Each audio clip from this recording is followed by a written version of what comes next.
నమస్కారం ETV news కి స్వాగతం ముందుగా ముఖ్యాంశాలు అంతర్గత కుమ్ములాటలతో రెండుగా చీలిన సమాజ్వాదీ పార్టీ అఖిలేష్ ను జాతీయ అధ్యక్షుడిగా ప్రకటించిన అనుచర వర్గం శివపాల్ అమర్ సింగ్ పై వేటు అఖిలేష్ వర్గం చర్యపై ములాయం కన్నెర్ర పార్టీ గుర్తును కాపాడుకునేందుకు ఈసీని ఆశ్రయిస్తామని ప్రకటన భవిష్యత్తు కార్యాచరణపై ఈ నెల 5న కీలక భేటీ ప్రధాని మోదీ పిలుపుతో కదిలిన ప్రభుత్వ రంగ బ్యాంకులు స్వల్ప మధ్యకాలిక రుణాలపై వడ్డీ రేట్లను 0.9% తగ్గించిన ఎస్బీఐ అదే బాటలో పీఎన్బీ యూబీఐ నోట్ల రద్దులో తొలి అంకం విజయవంతమైందన్న వెంకయ్య ప్రయోజనాలు ప్రజలకు చేరే వరకు శుద్ధీకరణ యజ్ఞం కొనసాగుతుందని స్పష్టీకరణ ఆంధ్రప్రదేశ్లో దారిద్ర్య రేఖ ఎగువన ఉన్న కుటుంబాలకు కొత్త ఏడాది కానుక ఆరోగ్య రక్ష పథకం ప్రారంభం సంతోషాంధ్ర సాధనే లక్ష్యమన్న చంద్రబాబు నాంపల్లిలో ఘనంగా నుమాయిష్ ప్రారంభం ప్రదర్శన దేశవ్యాప్త గుర్తింపు పొందిందన్న కేటీఆర్ స్థలాన్ని త్వరలోనే సొసైటీకి అప్పగిస్తామని వెల్లడి ప్రపంచమంతటా అట్టహాసంగా నూతన సంవత్సర వేడుకలు తెలుగు రాష్ట్రాల్లో యువత ఆనంద హేళ ప్రముఖులకు శుభాకాంక్షల వెల్లువ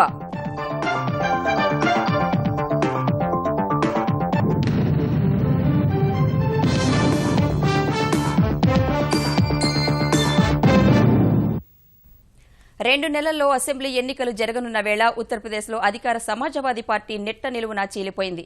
పార్టీలో తలెత్తిన సంక్షోభం ముగిసిపోయిందని ప్రకటించిన ఒక్క రోజులోనే ఎస్పీలో విభేదాలు మరోసారి బగ్గుమన్నాయి.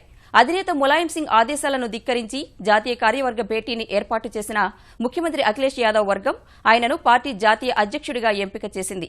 ఈ నిర్ణయం అనైతికమని ప్రకటించిన ములాయం పార్టీ గుర్తును కాపాడుకునేందుకు ఎన్నికల సంఘాన్ని ఆశ్రయిస్తామని చెప్పారు. భవిష్యత్తు కార్యాచరణ కోసం ఈ నెల 5న పార్టీ సమావేశం నిర్వహిస్తున్నట్లు వెల్లడించారు. నిత్యం వివాదాలు సయోధ్యల మధ్య నాటకీయంగా సాగుతున్న సమాజ్వాదీ పార్టీ రాజకీయం ఇవాళ తారాస్థాయికి చేరింది. తండ్రి కొడుకులు ములాయం సింగ్ అఖిలేష్ మధ్య తలెత్తిన వివాదాలు ఏకంగా పార్టీ చీలికకు కారణమయ్యాయి. అసెంబ్లీ ఎన్నికల కోసం తాను ప్రకటించిన జాబితాకు పోటీగా కొత్త జాబితాను ప్రకటించిన అఖిలేష్ను పార్టీ నుంచి 6 ఏళ్లు బహిష్కరించిన ములాయం 24 గంటల్లోనే తన నిర్ణయాన్ని వెనక్కు తీసుకోగా అంతా సద్దుమడిగిందని శనివారం ములాయం మరో సోదరుడు శివపాల్ ప్రకటించారు. అయితే నివురుగప్పిన నిప్పులా ఉన్న విభేదాలు కొత్త సంవత్సరం రోజు భగ్గుమన్నాయి. అఖిలేష్ కు మద్దతుగా ఉన్న పార్టీ నేత ఆయన బాబాయ్ రామ్గోపాల్ యాదవ్ నేతృత్వంలో లఖనౌలో ముఖ్యమంత్రి శిబిరం జాతీయ కార్యవర్గ సమావేశం ఏర్పాటు చేసింది. ఈ సమావేశం ఏర్పాటుపై ఆగ్రహం వ్యక్తం చేసిన ములాయం ఈ భేటీకి వెళ్లేవారిపై క్రమశిక్షణా చర్యలు తప్పవని హెచ్చరిస్తూ ఓ ప్రకటన విడుదల చేశారు. ములాయం హెచ్చరికలను బేఖాతరు చేస్తూ నిర్వహించిన ఈ సమావేశానికి పలువురు ఎమ్మెల్యేలు, ఎంపీలు, ములాయంతో దీర్ఘకాలంగా పనిచేస్తున్న సీనియర్ నేతలు, భారీ సంఖ్యలో కార్యకర్తలు హాజరయ్యారు. వీరందరి సమక్షంలో పార్టీ జాతీయ అధ్యక్షుడిగా ములాయం సింగ్ను తొలగించి అఖిలేష్ను ఎన్నుకున్నట్లు రామ్గోపాల్ యాదవ్ ప్రకటించారు. పార్టీకి ములాయం మార్గదర్శకుడిగా ఉంటారని తెలిపారు. इस पार्टी को बनाया, लेकिन 2 लोगों ने नेताजी के नाम से इस पार्टी को खत्म करने की साजिश की। ये अधिवेशन सर्वसम्मति से उत्तर प्रदेश के माननीय मुख्यमंत्री श्री अखिलेश यादव जी को समाजवादी पार्टी का अध्यक्ष, राष्ट्रीय अध्यक्ष चुनता है। ये माननीय नेताजी श्री मुलायम सिंह यादव जी, जिन्होंने समाजवादी पार्टी को स्थापित कर ऊंचाइयों तक पहुंचाया है और समाजवादी पार्टी का शीर्ष नेतृत्व उनसे मार्गदर्शन प्राप्त करता रहे। ये अधिवेशन प्रस्ताव करता है कि श्री शिवपाल सिंह यादव को उत्तर प्रदेश पार्टी के अध्यक्ष पद से तत्काल हटा दिया जाए और श्री अमर सिंह को समाजवादी पार्टी से तत्काल निष्कासित कर दिया जाए. సమాజ్వాదీ పార్టీని తన కుటుంబాన్ని దెబ్బతీస్తున్నారంటూ పరోక్షంగా శివపాల్ యాదవ్, అమర్ సింగ్ పై విమర్శలు గుప్పించిన అఖిలేష్ తండ్రితో తన సంబంధాలు కొనసాగుతాయని తెలిపారు. मैं चाहे अध्यक्ष हूँ, राष्ट्रीय अध्यक्ष हूँ, कुछ भी हूँ, लेकिन नेताजी मेरे पिताजी रहेंगे और नेताजी पिताजी हैं तो मैं उनका बेटा रहूंगा. ये रिश्ता कोई नहीं खत्म कर सकता. और मैं इस अधिवेशन में तमाम लोगों के सामने और देश के सामने कह सकता हूँ, जो मेरी जिम्मेदारी है बेटे की हैसियत से, अगर पार्टी बचानी पड़े तो पार्टी बचाएंगे, अगर परिवार के लोगों को बचाना पड़ेगा तो परिवार के लोगों पर सहयोग खड़ेंगे. क्या आने वाले समय में जो 2 महीने हैं, 2.5 महीने वो बहुत महत्वपूर्ण है। एक बार पुनः उत्तर प्रदेश में समाजवादियों की सरकार बने, एक सेकुलर सरकार बने, एक ऐसी सरकार बने जो हर वर्ग के लोगों को आगे ले जा सके। అఖిలేష్ శిబిరం నిర్వహించిన సమావేశంలోని నిర్ణయాలపై ఆగ్రహం వ్యక్తం చేసిన ములాయం వాటిని అనైతికంగా అభివర్ణించారు. సోదరుడు రామ్ గోపాల్ యాదవ్, సమావేశానికి హాజరైన సీనియర్ నేతలు నరేష్ అగర్వాల్, కిరణ్మయి నందాపై బహిష్కరణ వేటు వేశారు. భవిష్యత్ కార్యాచరణ కోసం అఖిలేష్ శిబిరం సమావేశం నిర్వహించిన లఖనౌలోని జ్ఞానేశ్వర్ మిశ్రా మైదానంలోనే ఈ నెల 5న భేటీ నిర్వహించనున్నట్లు తెలిపారు. మరోవైపు లఖనౌలోని ఎస్పీ ప్రధాన కార్యాలయంలో హైడ్రామా చోటు చేసుకుంది. పార్టీ కార్యాలయాన్ని స్వాధీనం చేసుకునేందుకు యత్నించిన అఖిలేష్ మద్దతుదారులు రాష్ట్ర శాఖ అధ్యక్షుడిగా శివపాల్ పేరుతో ఉన్న నామఫలకాన్ని తొలగించారు. ములాయం కుటుంబంలో చెలరేగిన రాజకీయ సంక్షోభం రోజుకో మలుపు తిరుగుతుండగా సమాజ్వాదీ పార్టీ పట్ల ఉత్తరప్రదేశ్ ప్రజల్లో విరక్తి పుట్టిందని కేంద్ర పట్టణాభివృద్ధి మంత్రి వెంకయ్యనాయుడు అభిప్రాయపడ్డారు. ఇప్పటికే ఆ రాష్ట్రంలోని పార్టీల పాలనతో విసుగు చెందిన ప్రజలు ఈసారి కమలానికే ఓటు వేస్తారని ఆయన విశ్వాసం వ్యక్తం చేశారు. People are very unhappy, very upset. They will reject the Samajwadi Party in Rajasthan, where already people are disillusioned with the Samajwadi Party misrule because of corruption, because of lawlessness, and now because of this family feud, they are further weakened. And people are looking for a stable government because they have seen Samajwadi, they have seen Bahujan Samaj Party, and they have seen Congress earlier. They are now moving towards voting for the BJP. పెద్ద నోట్ల రద్దు తర్వాత డిపాజిట్లు వెల్లువెత్తిన వేళ భారతీయ state bank వడ్డీ రేట్ల తగ్గింపుపై కీలక నిర్ణయం తీసుకుంది. చిన్న మధ్యకాలిక రుణాలపై బెంచ్ మార్క్ వడ్డీ రేటును 0.9% తగ్గిస్తున్నట్లు ప్రకటించింది. ప్రస్తుతం వసూలు చేస్తున్న వడ్డీ రేటును 8.9% నుంచి 8% కుదించింది. 1 నెల, 3, 6 నెలలతో పాటు ఏడాది, 2 ఏళ్ల కాల పరిమితితో తీసుకునే రుణాలకు ఈ వడ్డీ రేటు వర్తిస్తుందని ఎస్బీఐ తెలిపింది. అప్పటికప్పుడు తీసుకునే రుణాలపై వడ్డీ రేటును 8.65% నుంచి 7.75% తగ్గించింది. భారతీయ స్టేట్ బ్యాంక్ 3 ఏళ్ల కాలపరిమితి రుణాలపై వడ్డీ రేటును 9.05% నుంచి 8.15% తగ్గించింది. పేదలు, మధ్యతరగతి వారిని దృష్టిలో పెట్టుకుని బ్యాంకులు తమ ప్రాధాన్యాలను మార్చుకోవాలని కొత్త సంవత్సర సందేశంలో ప్రధాని మోదీ విజ్ఞప్తి చేసిన ఒక్క రోజులోనే ఎస్బీఐ వడ్డీ రేట్ల తగ్గింపుపై నిర్ణయం తీసుకుంది. కొత్త వడ్డీ రేట్లు ఇవాళ్టి నుంచే అమల్లోకి రానున్నాయి. ఎస్బీఐ బాటలోనే పయనించిన Punjab national bank, union bank of India కూడా వడ్డీ రేట్లను 0.9% తగ్గించాయి. స్వచ్ఛ భారత్, బేటీ బచావో, బేటీ పడావో తరహాలోనే నోట్ల రద్దు ద్వారా దేశ ప్రజల ఆలోచన సరళిలో ప్రధాని నరేంద్ర మోదీ వినూత్నమైన మార్పు తెచ్చారని కేంద్ర సమాచార మంత్రి వెంకయ్యనాయుడు అన్నారు. రైతులు పంట బీమా చేసే అంశంలోనూ వారి ఆలోచనలు మార్చేందుకు మోదీ మరో మహాప్రయత్నానికి శ్రీకారం చుట్టారని తెలిపారు. నోట్ల రద్దులో తొలి అంకం విజయవంతమైందని పేర్కొన్న ఆయన నల్లడబ్బు లెక్కలు తేల్చడం సహా నోట్ల రద్దు ప్రయోజనాలు పేదలకు చేర్చే వరకు ఈ మహాయజ్ఞం కొనసాగుతుందని స్పష్టం చేశారు. నోట్ల రద్దుపై ప్రతిపక్షాలు ఏకం కావడం వల్ల ఎన్డీఏ సర్కారుకు వచ్చే నష్టమేమీ లేదన్నారు. విపక్షాల్లో నాయకత్వ సమస్య ఉందన్న ఆయన ఎలాంటి సిద్ధాంత సారూప్యత లేకుండా కేవలం స్వప్రయోజనాల కోసమే పాకులాడుతున్నాయని వెంకయ్య విమర్శించారు. భవిష్యత్తులో రాజకీయ పునరేకీకరణ సాధ్యాసాధ్యాలను ఆయన కొట్టిపారేశారు. How much money has come, how much is black, how much is white, that will be known little later. But one thing is very clear. The first phase of demonetization is a great success because the entire currency, notes, which are in circulation, not circulation, the entire notes have come into open. Now you know how much amount is there. How much is black, how much is white, that will be known after scrutiny. Further benefit will come to the people once this process is on. పెద్ద నోట్ల రద్దు తర్వాత దేశవ్యాప్తంగా జన్ధన్ ఖాతాల్లో డిపాజిట్ల విలువ రెట్టింపు అయ్యింది. ప్రస్తుతం జన్ధన్ ఖాతాల్లో 87,000 కోట్ల రూపాయలు ఉన్నట్లు ప్రభుత్వ అధికారులు వెల్లడించారు. గత 45 రోజుల్లో 4,86,000 జన్ధన్ ఖాతాలు ఒక్కో దానిలో 30,000 నుంచి 50,000 రూపాయల వరకు జమైనట్లు పన్ను విభాగం తెలిపింది. నవంబర్ 10 నుంచి డిసెంబర్ 23 వరకు 48 లక్షల జన్ధన్ ఖాతాల్లో 41,523 కోట్ల రూపాయలు జమయ్యాయి. నవంబర్ 9 వరకు మొత్తం జన్ధన్ ఖాతాల్లో 45,637 కోట్లు ఉండగా ఈ 45 రోజుల్లో జరిగిన డిపాజిట్లను కలుపుకుంటే 87,000 కోట్ల రూపాయలకు చేరినట్లు అధికారులు వివరించారు. పెద్ద నోట్ల రద్దు తరువాత తొలి వారంలో జన్ధన్ ఖాతాల్లోకి వెలుపలా వచ్చిన డిపాజిట్లు తరువాత నెమ్మదించాయి. నల్లధనాన్ని తెల్లధనంగా మార్చుకునేందుకు అక్రమార్కులు జన్ధన్ ఖాతాలను ఉపయోగించుకుంటున్నారని అనుమానాలు వ్యక్తమైన వేళ ఐటీ అధికారులు జన్ధన్ ఖాతాలపై దృష్టి పెట్టగా తరువాత డిపాజిట్లు నెమ్మదించినట్లు తెలుస్తోంది. కొత్త ఏడాది తొలి రోజున ఆరోగ్య రక్ష దస్త్రంపై మొదటి సంతకం చేసిన ముఖ్యమంత్రి చంద్రబాబు ఆంధ్రప్రదేశ్లో 35 లక్షల కుటుంబాలకు ఆరోగ్య బీమా కల్పిస్తున్నట్లు ప్రకటించారు. ఇప్పటి వరకు ఏ బీమా కిందకు రాని వారు నెలకు ₹100 చెల్లించి 1044 జబ్బులకు 432 కార్పొరేట్ ఆసుపత్రుల్లో చికిత్స పొందవచ్చని చెప్పారు. ఆరోగ్య రక్ష ద్వారా ఏడాదిలో ఓ వ్యక్తికి 2 లక్షల ప్రమాద బీమా లభిస్తుందన్న బాబు ఆరోగ్య ఆంధ్రప్రదేశ్ సాధనే తన ధ్యేయమని పునరుద్ఘాటించారు.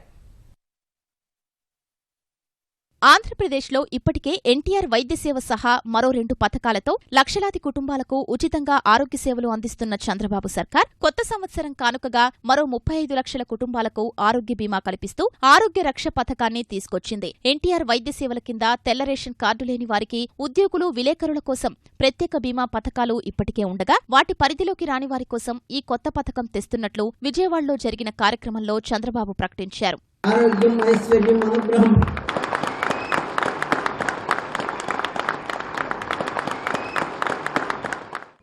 ఒక 35 లక్షల కుటుంబాలు ఈ 3 కేటగిరీ రాకపోతే వాళ్ళ గురించి ఆలోచించాం. నెలకు ₹100, సంవత్సరానికి ₹1200 ఒక వ్యక్తి, ముగ్గురుంటే 3600 కడితే భవిష్యత్తులో ఏదొచ్చినా 432 కార్పొరేట్ హాస్పిటల్, అందులో 80 గవర్నమెంట్ హాస్పిటల్స్లో నచ్చిన హాస్పిటల్లో నచ్చిన డాక్టర్ దగ్గర ట్రీట్మెంట్ తీసుకునే అవకాశం వస్తుందని చెప్పి కూడా నేను మీకు తెలియజేస్తాను. ఇది ఒక చరిత్ర. 1044 డిసీజెస్ దీంట్లో కవర్ అయిపోయినాయి.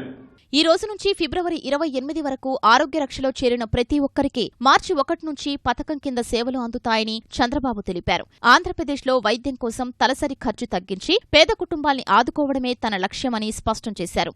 పోయిన సంవత్సరం కంటే ఈ సంవత్సరం ఒక సర్వే చేస్తే ఆహారం కోసం ఖర్చు పెట్టేది ఒక ఎత్తైతే, ఆహారం కాకుండా మిగిలిన ఖర్చు పెట్టేది బట్టలకో, ఆరోగ్యానికో, విద్యకు, ఇవన్నీ ఖర్చు పెట్టేది రెండో యాంగిల్.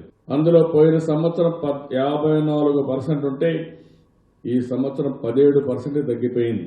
నేను ఐఎమ్ వెరీ హ్యాపీ, గర్వపడుతున్నా. పేదవాళ్లకు, మిడిల్ క్లాస్ కానీ మిగిలిన కుటుంబాలకు ఇది పెద్ద రిలీఫ్. ఇది గవర్నమెంట్ పెట్టే డబ్బులు కానీ, ఇన్సూరెన్స్ ద్వారా వచ్చే డబ్బులు కానీ, టోటల్ గా రాష్ట్రంలో ఆరోగ్యానికి ఎంత డబ్బులు ఖర్చు పెడుతున్నామో ఆ డబ్బులు ఒకసారి అనలైజ్ చేసుకుని ఎంత తక్కువ డబ్బులు పర్ క్యాపిటా అని హెల్త్ ఖర్చు పెడితే అంత బెస్ట్ స్టేట్గా, అంత ఆరోగ్యం ఆంధ్రప్రదేశ్లో ఉంటుంది. దానివల్ల ప్రొడక్టివిటీ పెరుగుతుంది. ఈ సందర్భంగా ఆరోగ్య రక్షపై ప్రజల్లో అవగాహన కల్పించేందుకు ప్రత్యేక సీడీ సహా గోడపత్రికను చంద్రబాబు ఆవిష్కరించారు. స్థానిక ఉత్పత్తుల్ని స్వయంగా ప్రదర్శించుకోవాలనే ఉద్దేశంతో ప్రారంభించిన నాంపల్లి ఎగ్జిబిషన్ దేశవ్యాప్తంగా ఖ్యాతి పొందిందని తెలంగాణ పరిశ్రమల శాఖ మంత్రి కేటీఆర్ తెలిపారు. హైదరాబాద్ నాంపల్లిలో 77వ అఖిల భారత పారిశ్రామిక ప్రదర్శన నుమాయిష్ను మరో మంత్రి ఈటెల రాజేందర్తో కలిసి ప్రారంభించిన కేటీఆర్ సీఎం కేసీఆర్ హామీ ఇచ్చిన మేరకు ఎగ్జిబిషన్ సొసైటీకి 99 ఏళ్ల పాటు భూమిని లీజుకు ఇవ్వడానికి సంబంధించిన ప్రక్రియ పూర్తయిందన్నారు. త్వరలోనే సొసైటీకి భూమికి సంబంధించిన పట్టాలను అందజేస్తామని కేటీఆర్ చెప్పారు. ఈ సందర్భంగా మైదానంలో ఏర్పాటు చేసిన సహకార బ్యాంక్ మొబైల్ ఏటీఎంను మంత్రులు ప్రారంభించి మినీ ట్రైన్లో ఎగ్జిబిషన్ను పరిశీలించారు. Like how we all go to Dubai Shopping Festival or some other very popular shopping festivals across the world, I think Numaish also has to transform, transcend and also evolve and become an international destination by itself. So my request to you all, in making it an international event, I'm sure you would need more infrastructure, you would need more amenities, and the government of Telangana will stand by you. ప్రపంచవ్యాప్తంగా నూతన సంవత్సర వేడుకలు అట్టహాసంగా సాగాయి. స్థానిక కాలమానం ప్రకారం ముందున్న దేశాలు నిన్న సాయంత్రం నుంచే 2017కు ఆహ్వానం పలకగా అమెరికా, బ్రెజిల్, మెక్సికో వంటి దేశాల్లోనూ పెద్ద ఎత్తున బాణాసంచా కాల్చి సందడి చేశారు. న్యూయార్క్లోని ప్రఖ్యాత టైమ్స్ స్క్వేర్ వద్ద జరిగిన సంబరాలు అంబరాన్నంటాయి. దాదాపు 10 లక్షల మంది ప్రజలు ఈ వేడుకల్లో పాల్గొనగా బాణాసంచా వెలుగులతో ఆ ప్రాంతమంతా దేదీప్యమానంగా వెలిగిపోయింది. బ్రెజిల్లోని రియోలో కొత్త సంవత్సర వేడుకలు వైభవంగా జరిగాయి. కోపకాబనా బీచ్లో జరిగిన సంబరాల్లో దాదాపు 20 లక్షల మంది పాల్గొనగా సముద్ర తీరాన బాణాసంచా వెలుగులు విశేషంగా ఆకట్టుకున్నాయి. ఈ వేడుకల కోసం బ్రెజిల్తో పాటు వివిధ దేశాల నుంచి పర్యాటకులు కోపకాబనా బీచ్కు తరలివచ్చారు. మెక్సికో రాజధాని మెక్సికో సిటీలో స్వాతంత్ర్య స్మారక స్తూపం వద్ద జరిగిన సంబరాల్లో వేలాది మంది పాల్గొన్నారు. బాణాసంచా వెలుగులు ఆకట్టుకున్నాయి. 2016లో రాజకీయంగా, ఆర్థికంగా మెక్సికో అనేక ఇబ్బందులను ఎదుర్కొనగా కొత్త ఏడాదిలో ఆ సమస్యలు తొలగిపోవాలని ప్రజలు ఆకాంక్షించారు.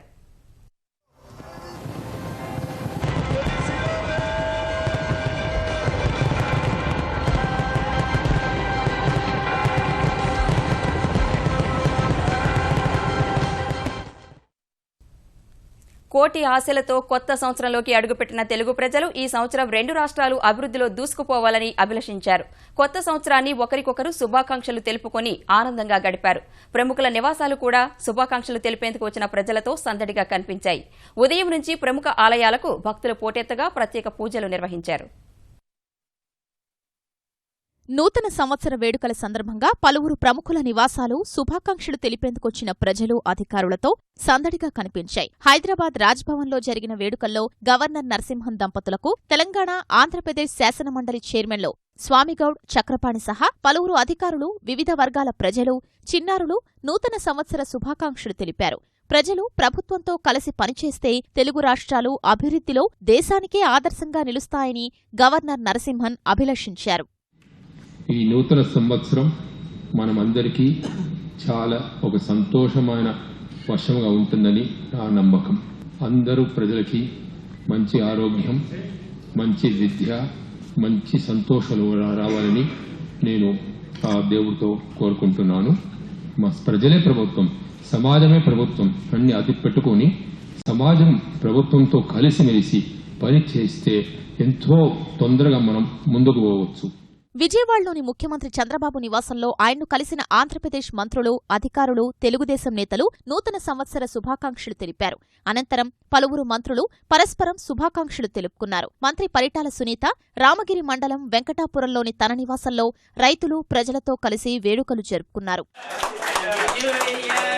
సూర్యాపేట జిల్లా చివ్వెంల మండలం దురాజ్పల్లిలోని అనాథ శరణాలయంలో జరిగిన వేడుకల్లో తెలంగాణ విద్యుత్ శాఖ మంత్రి జగదీష్ రెడ్డి పాల్గొని పిల్లలకు దుస్తులు, పండ్లు పంపిణీ చేశారు. నిర్మల్ కలెక్టరేట్లో జరిగిన వేడుకల్లో పాల్గొన్న దేవాదాయ శాఖ మంత్రి ఇంద్రకరణ్ రెడ్డి ప్రజలకు శుభాకాంక్షలు తెలిపారు. కేంద్రపాలిత ప్రాంతం పుదుచ్చేరి ఆరోగ్య శాఖ మంత్రి మల్లాడి కృష్ణారావు నూతన సంవత్సరాన్ని భిన్నంగా జరుపుకున్నారు. తనకు శుభాకాంక్షలు తెలిపేందుకు వచ్చేవారు దండలు, బొకేలు, శాలువాలతో రావొద్దని మైట్రేడ్స్ అసోసియేషన్ ద్వారా కొందరికి ఆర్థిక సాయం అందించాలని కోరారు. మంత్రి కోరిక మేరకు యానాం ప్రజలు తమకు తోచిన మొత్తాన్ని విరాళంగా హుండీలో వేశారు. నూతన సంవత్సరం సందర్భంగా తెలుగు రాష్ట్రాల్లోని ప్రముఖ దేవాలయాలకు భక్తులు పోటెత్తారు. తిరుమల తిరుపతి దేవస్థానం సహా విజయవాడ ఇంద్రకీలాద్రి, సింహాచలం, భద్రాచలం, వరంగల్లోని 1000 స్తంభాల ఆలయం, వేములవాడ, యాదాద్రి ఆలయాల్లో భక్తులు ప్రత్యేక పూజలు నిర్వహించారు. కొత్త ఏడాదిలో తొలి రోజే చమురు సంస్థలు పెట్రోల్ ధరలు పెంచాయి. అంతర్జాతీయ మార్కెట్లో ముడి చమురు ధరలను దృష్టిలో పెట్టుకుని పెట్రోల్ ధర లీటర్పై ₹29, డీజిల్ ధర లీటర్పై 97 పైసలు మేర పెంచాయి. పెరిగిన ధరలు ఈ అర్ధరాత్రి నుంచి అమల్లోకి రానున్నాయి. నెల రోజుల వ్యవధిలో పెట్రోల్ ధరలు పెంచడం ఇది మూడోసారి. డిసెంబర్ 17న లీటర్ పెట్రోల్ ధర ₹2.21, డీజిల్ ధర ₹79 పెరిగింది. తెలంగాణ ప్రభుత్వ నూతన ప్రధాన కార్యదర్శిగా ఎస్పీ సింగ్ బాధ్యతలు చేపట్టారు. ఈ మేరకు సచివాలయంలో Telangana DGP Anurag Sharma, Hyderabad police commissioner Mahender Reddy ఇతర ఉన్నతాధికారుల సమక్షంలో బాధ్యతలు స్వీకరించారు. 1983 ఐఏఎస్ బ్యాచ్ కు చెందిన ఎస్పీ సింగ్ ఇప్పటి వరకు పంచాయతీరాజ్ శాఖ ప్రధాన కార్యదర్శిగా పనిచేశారు. డెప్యూటేషన్పై గతంలో కేంద్ర ప్రభుత్వ వివిధ శాఖల్లోనూ పనిచేసిన అనుభవం ఉంది. తెలంగాణ సీఎస్ గా ఆయన ఏడాది పాటు పదవిలో కొనసాగనున్నారు. అంతకుముందున్న సీఎస్ ప్రదీప్ చంద్ర పదవీకాలం నిన్నటితో పూర్తవగా పదవీకాలం పొడిగించాలని ముఖ్యమంత్రి కేసీఆర్ కేంద్రానికి లేఖ రాసినప్పటికీ అక్కడి నుంచి అనుమతులు రాకపోవడం వల్ల ఆయన పదవీ విరమణ చేశారు. అటు ఏసీపీ డీజీగా పదవీ విరమణ చేసిన విశ్రాంత ఐపీఎస్ ఏకే ఖాన్ ను తెలంగాణ మైనార్టీ వ్యవహారాల సలహాదారుగా కేసీఆర్ నియమించారు. పరిశ్రమల శాఖ ముఖ్య కార్యదర్శి అరవింద్ కుమార్ ను ఢిల్లీలో తెలంగాణ భవన్ రెసిడెంట్ కమిషనర్ గా నియమించారు. మరోవైపు కొత్త సీఎస్ గా బాధ్యతలు చేపట్టిన ఎస్పీ సింగ్ సీఎం కేసీఆర్ తనపై ఉంచిన విశ్వాసం పట్ల ధన్యవాదాలు తెలిపారు. ముఖ్యమంత్రి గారి ఆలోచన ఒక చాలా బృహత్తరమైనటువంటి ఆలోచన. అన్ని రంగాల్లో ఇన్ఫ్రాస్ట్రక్చర్ కానివ్వండి, సర్వీస్ డెలివరీ, ముఖ్యంగా పేదవారికి సర్వీస్ డెలివరీ ఎలా ఇంప్రూవ్ చేయాలని ఆ దిశలో గౌరవ ముఖ్యమంత్రి గారు ప్రత్యేకంగా దృష్టి సాధించారు. ఆ దిశలో మేము కూడా వారితో పాటు ఒక మొత్తం యంత్రాంగం ఈ దిశలో కష్టపడి ఒక మంచి టీం వర్క్తో పనిచేద్దామని, బంగారు తెలంగాణ మనం సాధిద్దామని నాకు పూర్తిగా నమ్మకం ఉంది. సమాజాన్ని బాగు చేసే శక్తి పుస్తకాలకు మాత్రమే ఉందని ముఖ్యమంత్రి చంద్రబాబు అభిప్రాయపడ్డారు. విజయవాడ స్వరాజ్ మైదానంలో ఏర్పాటు చేసిన 28వ మహాపుస్తక ప్రదర్శనను ప్రారంభించిన బాబు పుస్తకాలు మానసిక ప్రశాంతతను కల్పిస్తాయని, తద్వారా వ్యక్తుల్లో చెడు ఆలోచనలు దూరమవుతాయని వ్యాఖ్యానించారు. ఈరోజు చాలా వరకు ఆన్లైన్లో కంటెంట్స్ అన్ని ఉన్నప్పటికీ కూడా పుస్తకంలో చదివితే మనకు వచ్చే అనుభూతి వేరే, అదే మరి ఆన్లైన్లో చదివితే మనకు వచ్చే అనుభూతి వేరే. కాబట్టి కంపల్సరీగా పుస్తకాలు చదవడం ప్రతి ఒక్కరూ ఒక అలవాటుగా పెట్టుకోవాల్సిన అవసరం ఉంది. ప్రజల ఆరోగ్యానికి కూడా ఇది చాలా ఉపయోగపడుతుంది. నచ్చిన పుస్తకం పడుకునే మునుపు ఒక అర్ధగంట చదివితే చాలా వరకు ఆనందంగా నిద్రొస్తుంది.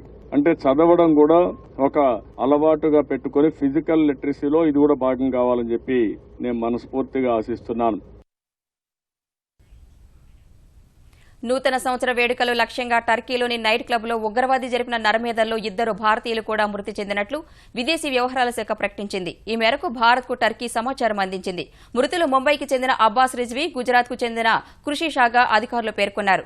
మరోవైపు ముష్కరుడు సృష్టించిన బీభత్సంలో మృతుల సంఖ్య 39కి చేరుకోగా మరో 65 మంది క్షతగాతులకు ఆసుపత్రిలో చికిత్స అందిస్తున్నారు.